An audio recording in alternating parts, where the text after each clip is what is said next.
haven't found it. So I'm like, what am I going to do until the perfect thing comes around? And it's just like picking things that I'm interested in. I was like, I really enjoyed math. So, I'm like going back to school. I'm getting ready to be a math teacher. Do I know if I'm going to like that? No. And people like to talk about it like that's what I'm going to be till I die. Yes. But that's not how I see it. I'm like, I'm going to try it. And if it fulfills me, I'm going to do it. And if it doesn't fulfill me, I'm going to move on.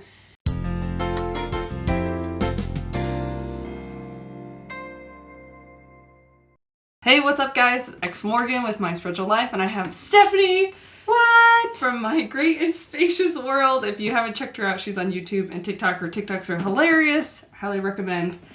Today, we're going to be talking about... We were having this interesting discussion. I'm trying to think of how to paraphrase it yesterday. Mm-hmm. It's about your wants and how in Mormonism and other high-demand religions and in society in general, oftentimes growing up, you don't know what you want. And eventually, for some people, you start to realize you don't know what you want, and it causes a lot of conflict, and I think it's really interesting. It's just an interesting discussion. So after we talked last night about it, I was like, Stephanie, come do a video with me. Let's just chat, because it's fun. Let's do it. It's fun, yeah. Quick announcement also, I am posting on Patreon again. There are some really awesome videos coming down the pipeline on there. Really juicy stuff that I just don't feel comfortable talking about in the public channel. And I'm also going to be starting a monthly workshop. Still details to follow about that, but click the link below if you want to know more about it.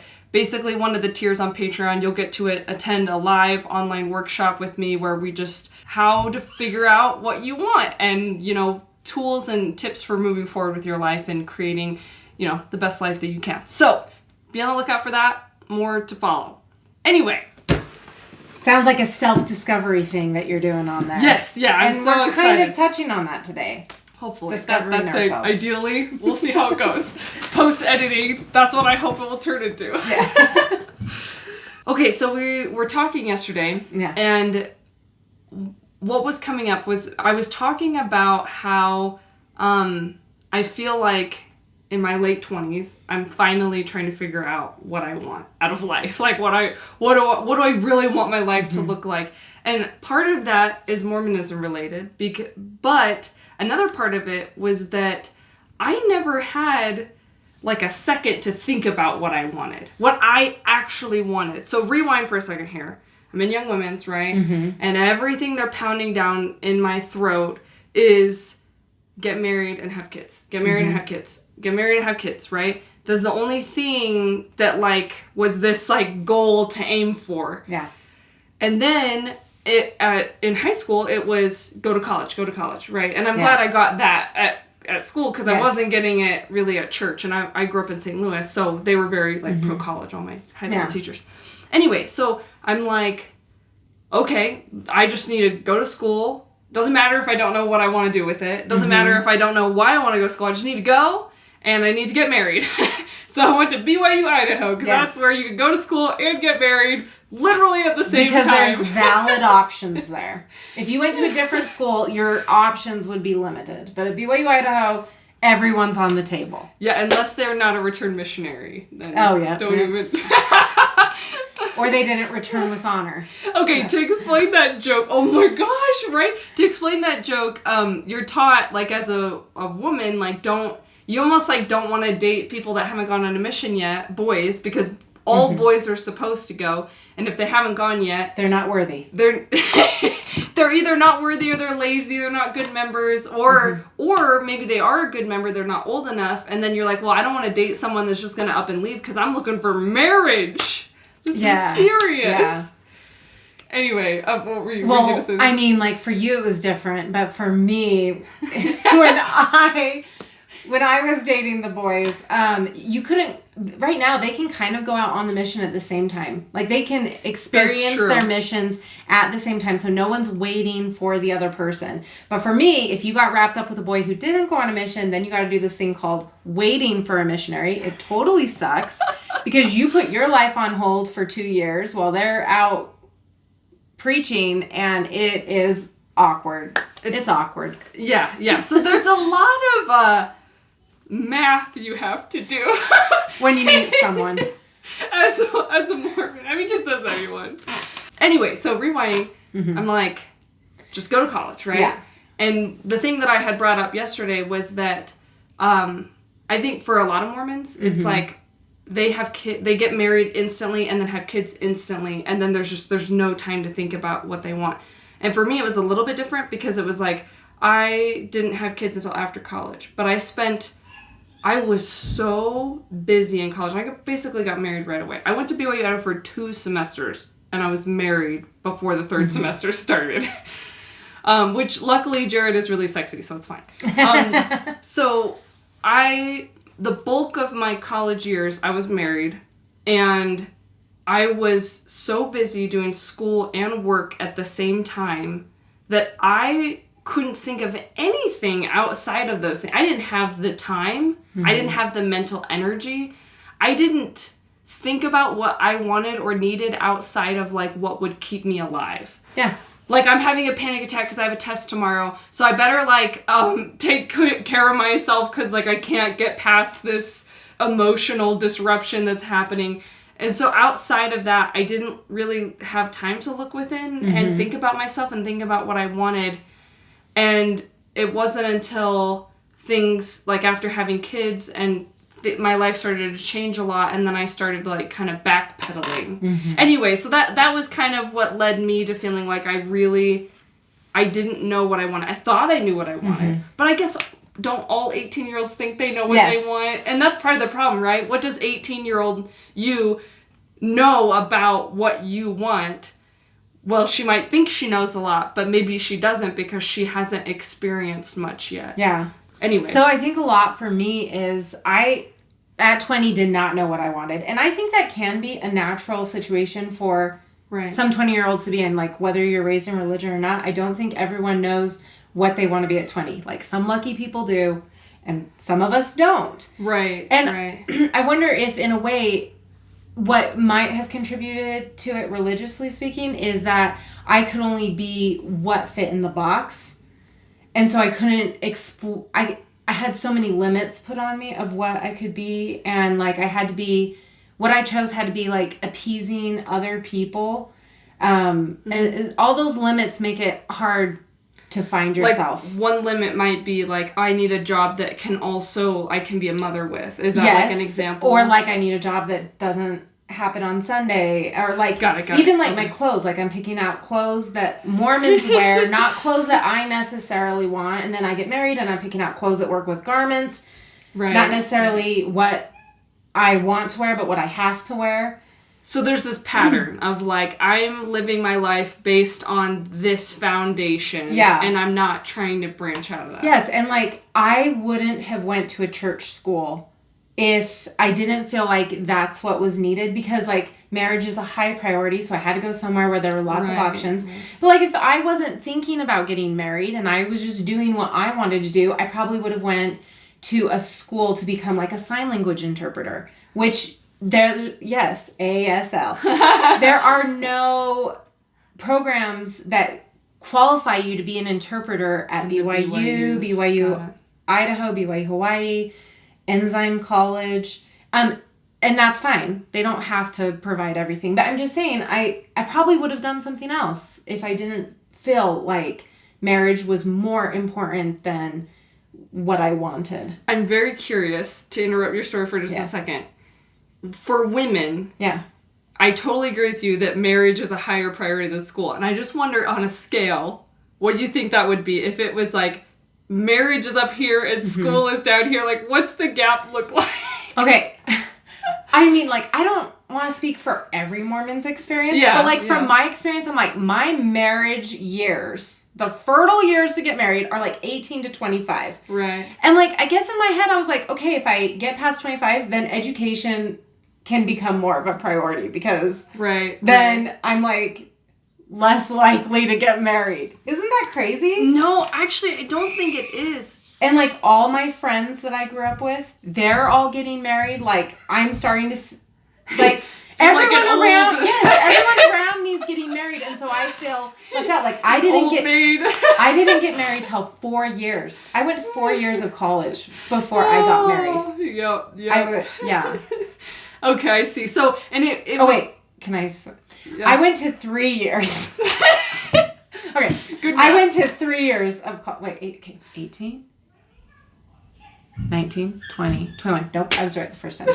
Just 4 years of college, and that's a long time in Mormonville to it is not be picked up. Not that I didn't have offers. I did. Thank you, man.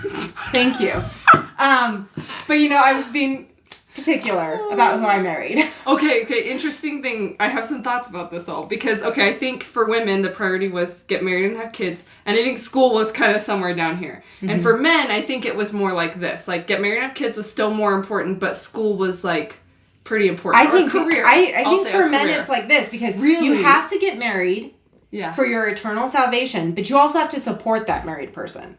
And if you can't support them, then I think they're, like, less inclined. Yes. Okay, and here's one thing I will say in defense, actually, of Mormonism. Okay. Because I think marriage is a good priority. Mm-hmm. I think having someone that can be your life partner makes the suffering and terribleness of life a lot warmer than it otherwise could be. So I think if you're in a healthy relationship. Yes, absolutely. Let's add that caveat there. Very important, obviously. So I will say that I don't think that finding a life partner is something that's it's not a bad thing to prioritize. Mm-hmm. But I wish that there was this, like, find yourself and then find the person that's right for you. Or, like, I feel like Mormon marriages are you come together and you lose yourself in Jesus Christ. And the husband loses himself in his career to support the family, and the wife loses herself in motherhood. And there's space for, like, the husband to thrive in his occupation, and there's space for the children to thrive, to be whatever they want until they leave the house, in which case they have to become a provider or a mother. Right. And then, like, motherhood, like, if you find that very fulfilling, then there's a place for you to thrive. But if you don't find motherhood fully fulfilling, then you're screwed. Right. Well, and I think... I'm not sure how I got into that. No, I think this is so fun. This is exactly why I wanted to do this video. And I think, so... You have your different avenues of fulfillment. I was going to say, I wish that it was more about bringing two individuals together and creating an environment where both of them can thrive. And I feel like I have that more now, and I'm not sure if it's maturity or leaving the church. Like, does the church support a structure where both people can thrive, or do they stifle it? And was it just me leaving the church that initiated that for me, or is there, like, a script in the LDS church that keeps you... Okay. Do you get what I'm saying? Yes, this is so interesting. So I have some thoughts about that, actually, because I wonder... So you said you get married, right? Mm-hmm. And then your husband, it's like he loses himself in his job trying to support everyone, and you lose yourself trying to take care of the kids. But I think ultimately those problems aren't that you lose yourself in those things. It's that you don't know who you are, so you distract yourself with those things. Mm-hmm. So you're already lost because you don't know what you want. And having kids is such a good distraction from looking at what you want because you don't have the time to look at it. And here's the truth. If you grew up, at some point, you probably experienced life pushing you down. It might have been your parents. It might have been whatever. And somewhere along the way, you learn the dangers of wanting and needing things. Because if you want and need things, that opens you up for disappointment, rejection, all those things.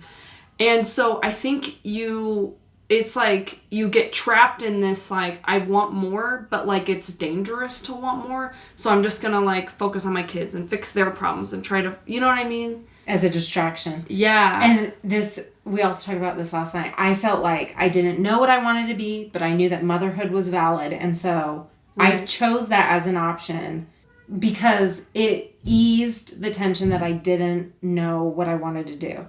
Yeah. It takes that decision off your shoulders. Yes. And then it's a big decision to figure out what you want to spend most of your time doing. Mm-hmm. And then we were talking about, like, now my kids are getting older and I've offloaded, like, I mean, like in the beginning, motherhood's all consuming. Like, I'm wiping their butt. I'm feeding them. Right. I'm cleaning up after them. They need your attention constantly. Yes. And now they're older and they wipe their own butts. And they can feed themselves. Like, we're hitting big markers where they're, like, pretty independent.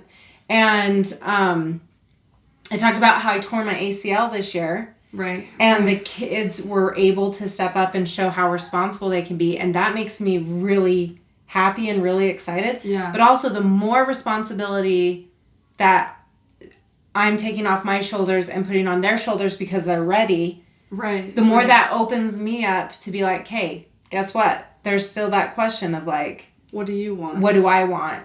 And I don't have the kids to distract me anymore. And, like, my youngest is 6, so they're all going to be in school full time next year. Wow. My time is now mine in a way it hasn't been. For over a decade. Yes. 12 years. I've kept these children alive for 12 years. See, that is so, it's almost like it's a totally different chapter of life for you. Like a massive shift. Like where they're so old enough to be independent enough that you actually have a second to yourself, some time to yourself to figure out what you want. And it's got to be, like, exciting but scary. I guess that's kind of how I feel. Like, even just with August sleeping through the night, I'm like, oh, I have my life back in some respect. Yeah. I don't, because I'm chasing him around all day. But I have it back more than I did. And it's this, like, okay, I want meaningful things to put my time and energy into. And what are those meaningful things? And why do I want the things that I want? What do I want? Right? Yeah. First of all, what do I want? Why do I want it? And do I want it for good reasons, right? Because sometimes we want things that aren't actually good for us, right? Anyway, backing that up for a second, how do you go about figuring out what you want? Because I think for both of us, we've spent most of our life thus far distracted in some sense by other people, or doing what other people expect. Yes. And we didn't really think about what we wanted. And I wonder, what have you done or what have you seen maybe that is helping you to kind of start to figure this out? I'm excited for self-discovery, where I think in my 20s I was intimidated by it. Like, I felt this pressure. Everyone's like, what are you going to be? What are you majoring in? What are you doing after school? Like, so much pressure to answer those questions. And I just, like, don't feel that pressure now. I feel like I have time to figure it out. And I don't have to get it right the first time. It's, like, more space for mistakes. Yes. Like, the more free-flowing vibe. And then I was, like, so fixated on finding the perfect thing. And maybe there is the perfect thing out there, but I haven't found it. So I'm like, what am I going to do until the perfect thing comes around? And it's just, like, picking things that I'm interested in. And I did take just, like, some general advice you see floating around. People are like, what did you like doing as a kid? Right. You know? And I was like, I really enjoyed math. So, you know, I'm, like, going back to school. I'm getting ready to be a math teacher. Do I know if I'm going to like that? No. And people like to talk about it like that's what I'm going to be till I die. Yes. But that's not how I see it. I'm like, I'm going to try it. And if it fulfills me, I'm going to do it. And if it doesn't fulfill me, I'm going to move on. And then, like, college has been different because I'm like, I want to enjoy college. Like, I want to enjoy my classes. And so, like, I picked a major that I knew I'd enjoy. Like, math just makes me giddy. And sometimes it slaps me and makes me cry. But I think that's good for me too, like facing failure. Well, and anything worthwhile in life is going to slap you and make you cry every once in a while, right? Yeah. Well, I think what's interesting is, like, when I fail at math, I'm like, you have no business being a math teacher. If you can't pass this assignment.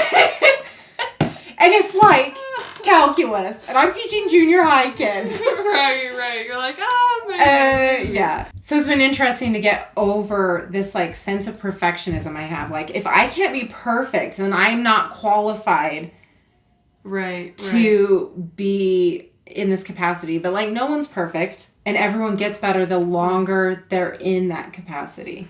Oh, that's part of the process. I love listening to you talk about this because I feel like you have this really refreshing perspective of, like, it doesn't have to work out.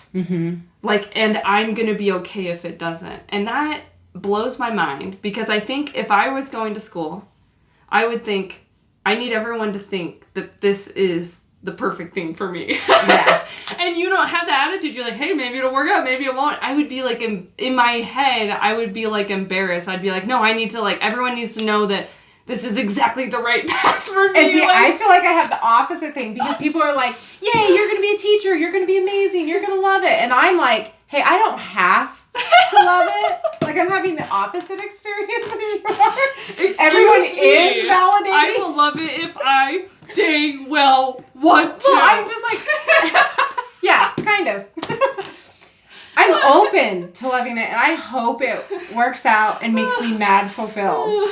But I'm not going to be, like, pinned down to it. I love that. But also, I think in a lot of ways, and as we've been talking about this, I'm like, I'm kind of privileged because, like, I have money to go to college and blow it on not working. Like, if I was poor and I didn't have, like, I had to be careful with my assets, then maybe I couldn't just go blow it. It would feel like more was at risk. Yes. Yeah, especially having kids. So I do understand, like, I'm privileged in some ways to be able to experiment and like, my kids won't go hungry if this doesn't work out. Yeah. And you know, I've been in places where my decisions were more like, I've got to be careful or my kids will go hungry. Yes. In those situations, I don't think I could be doing what I was doing now. So I just, like, want to put some empathy out there for, like, your situation can make, and, like, you can also change your situation too, like. Yeah.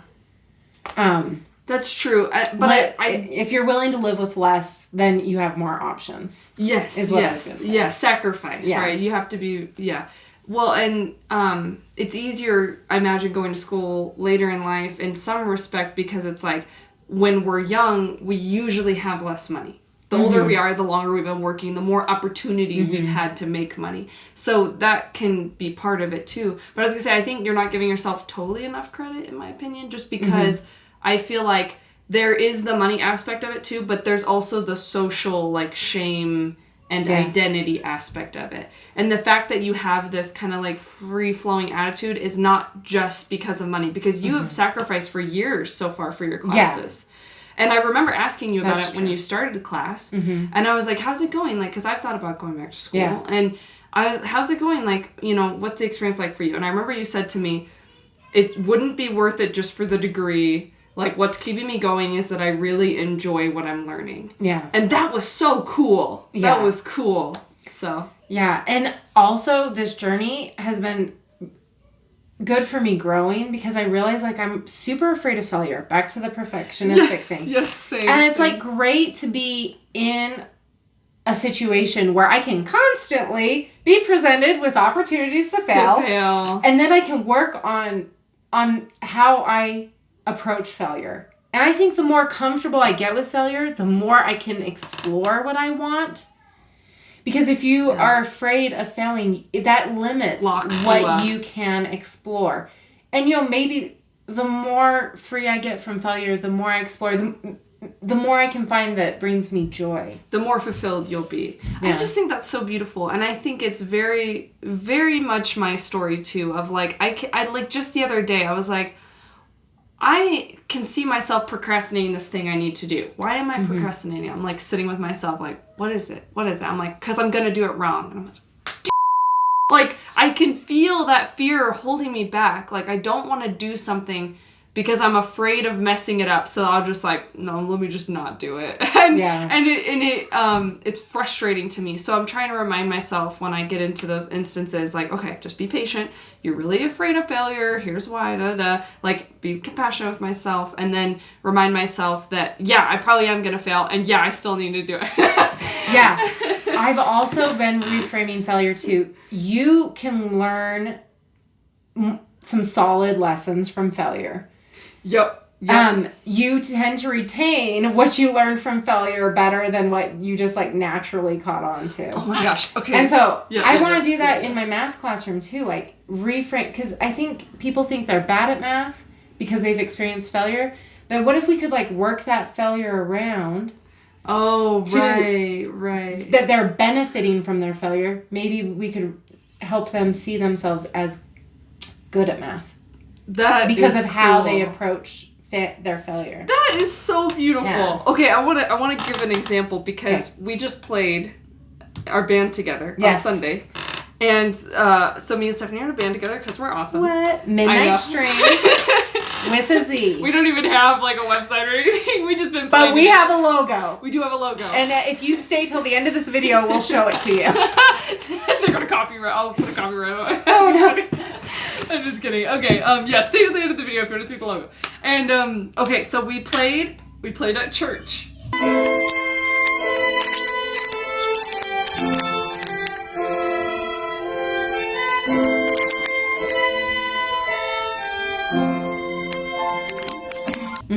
And it was really fun, and it was a little triggering, but that's not too bad. It was triggering because it was a farewell Sunday for missionaries, and it was hard to hear, them going on missions when it's like, they probably don't they're not old enough to know if they really want this. So it's kind of like, but aside from that, it was a good experience. It was so fun.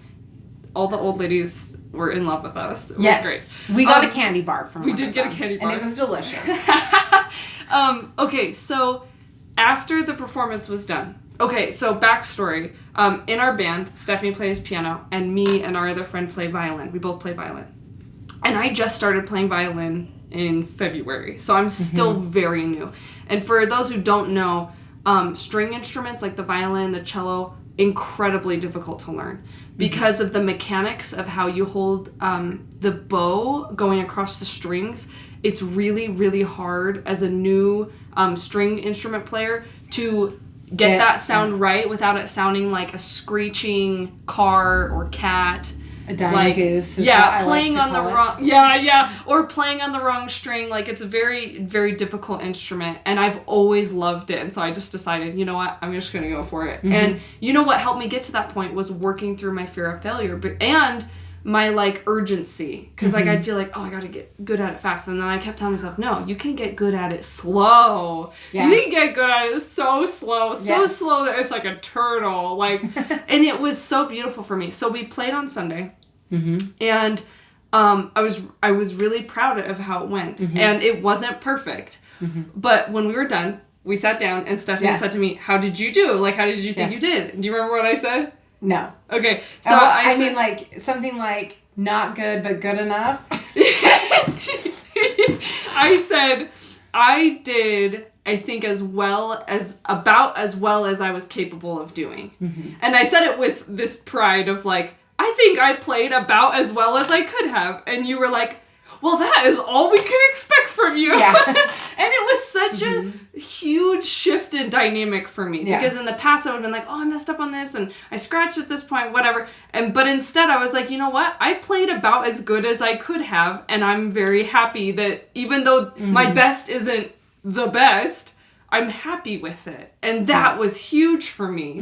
And then your response, I felt was so healthy too, of well, I'm so happy for you that you played as well as you were capable of, because that's the best scenario it could have been. Other than me magically all of a sudden being able to play perfectly, that was the best scenario we could have expected. So that was a really cool kind of dealing with failure. That Sunday was really big for me too, because it was my first time ever performing in church. I played the piano since I was 8 years old, but I had never performed in church. I didn't even know that. Yeah. And I have a really hard time playing with other people because you have to Stay on the beat. You can't just like do your own thing. I don't know, staying on the beat is really important in music, but I like to call dynamics doing whatever you want. I can slow it down or speed it up as I like and call it dynamics. Anyway, it was just like, it was a pretty victorious moment for me because I'd done something that I hadn't been able to do for all those years. And we got so much positive feedback. We really did. And I was like, man, all I did was play chords. Like, that's not very impressive.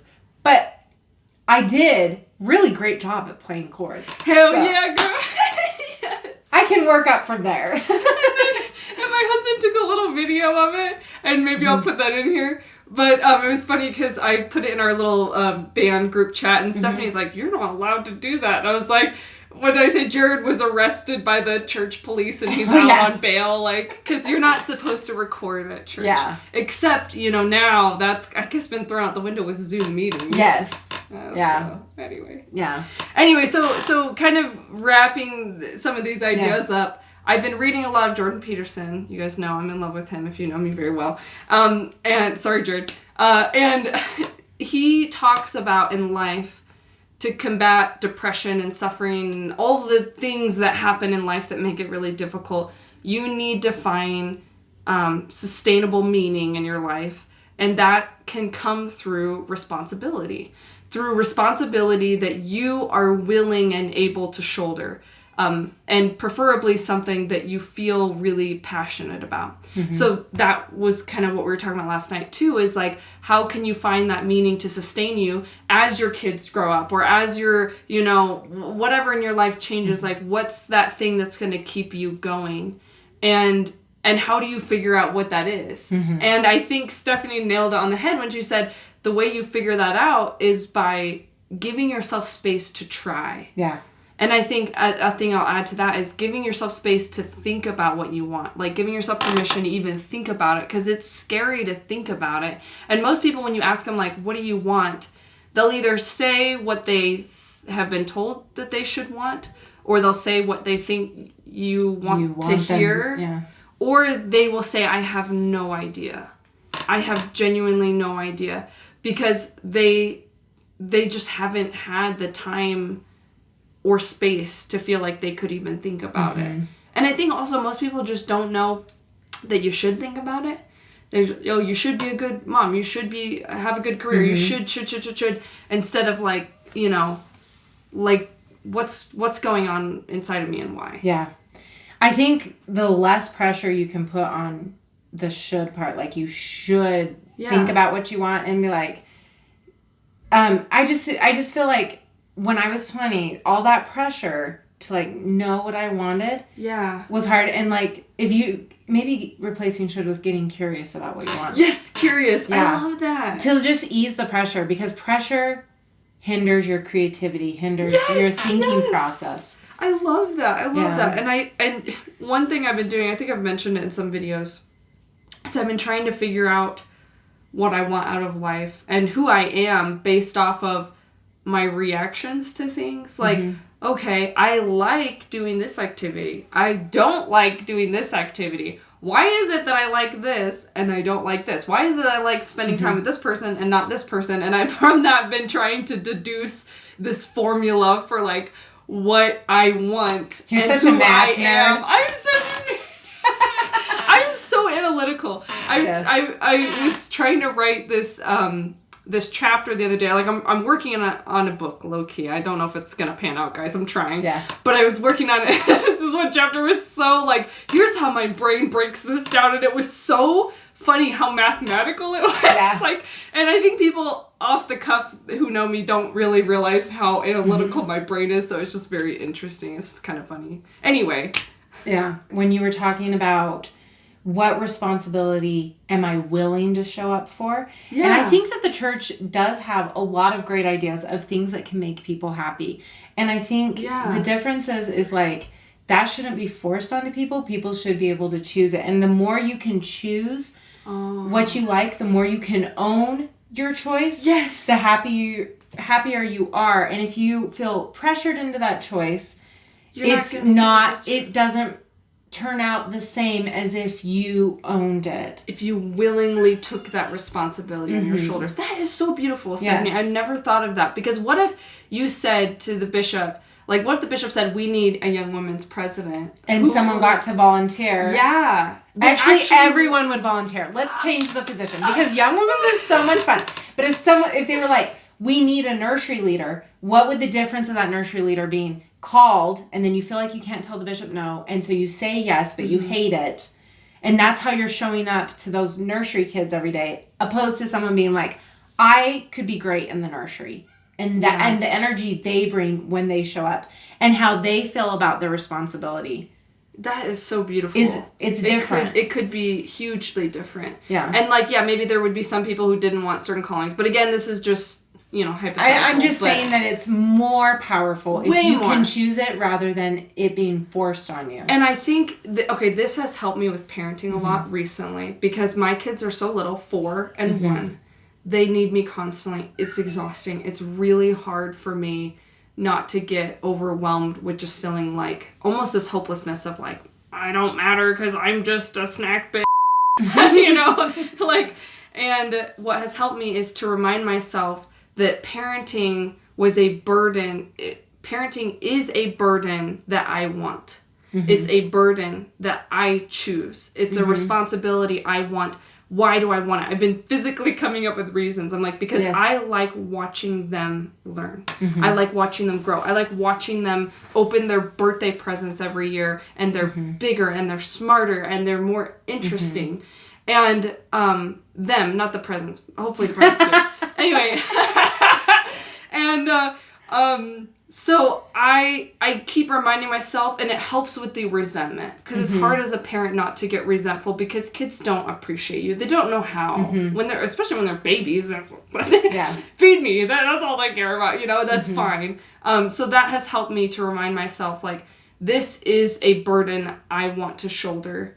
And that helps me when I'm feeling overwhelmed and frustrated to remind myself, like, I want to be a mom, and here's why. Yeah. Really cool.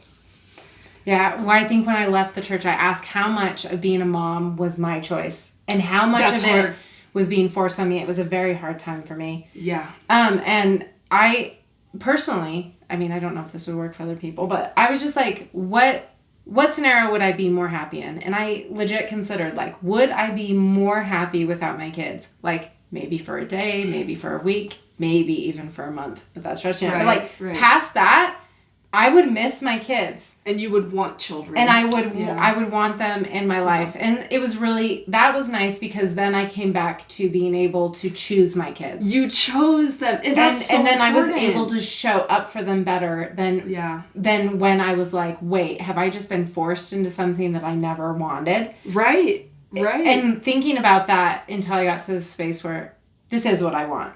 That is so cool. Yes. I think it's important to get to that space, right? Because if you don't, consciously decide that you are going to make the best of it or that you're going to choose it, then you're going to subconsciously continue to resent your kids and have difficult relationships with them. I think, as far as parenting goes, I know it's a huge struggle for people, but I also think that it really is one of the most fulfilling things that can happen to a person is getting to experience life with that little person, I also think, like, outside of Mormonism, just like everyday experience, I think every parent at some point in their parenting is like, oh shit, what have I done? Yes, and maybe I think it is natural to wake up one day and be like, do I want to be a parent? I think that's something that as a parent you just have to wrestle with.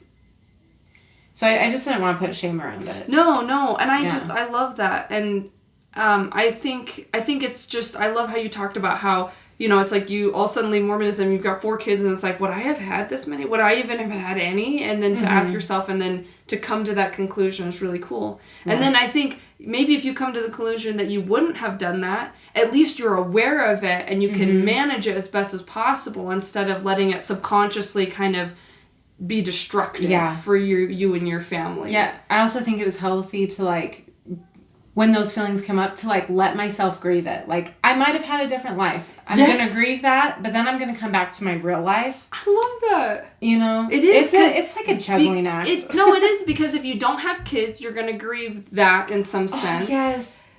Actually, this helped me so much. When Morgan told me this, it helped me so much. She was like, if you didn't have kids, right now you'd be grieving that you never had kids. And if you have kids, you may grieve not having a career. Exactly. Or like a different type of life. And like part of moving forward in life is owning your decision. Right. And the decisions that you continually get to make. Yeah. And grieving what you can't. Because you can't live every version of a life. You can't live every version. Nope. And like sometimes when you make a choice, it does close a door. Yeah, it does. And it automatically will sometimes. Yeah. And that's okay. And you can spend your whole life fighting to get back to that door.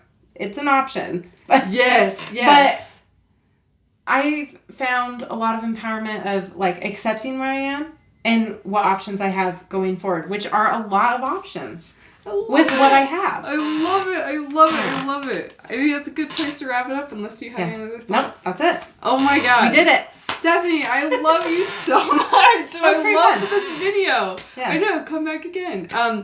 And check out Patreon. Like I said, I'm going to be doing live online workshops soon, so more details on that to follow. I'm so excited. Thank you, Stephanie, for being here, and thank you to our Patreon supporters. And enjoy, all that extra Patreon content that's coming your way. So, okay, peace out. Bye. Bye. You guys did it. You made it till the end of the video, which means you get to see the logo. Ready? Midnight Strings. Here it comes. Oh my word. Guess who made this? Morgan. I know. I'm incredible. Here's the piano keys, if you're unfamiliar with the piano. This is a violin. And it says Midnight Strings with a Z, because we plan on being famous, and the one with the S was already taken. So, and if you don't know, piano, even though you see the keys, you see people playing the keys, it's a hammer hitting on a string. So it's technically a string instrument. Yes. So, there you go. Midnight Strings. And I'm just like in love with this logo. You are so talented. Woman of a billion talents right there. Thank you. Anyway, book us for your wedding. Bar mitzvahs. We play. Actually, yes. Yes, please do that. I'll try not to scratch.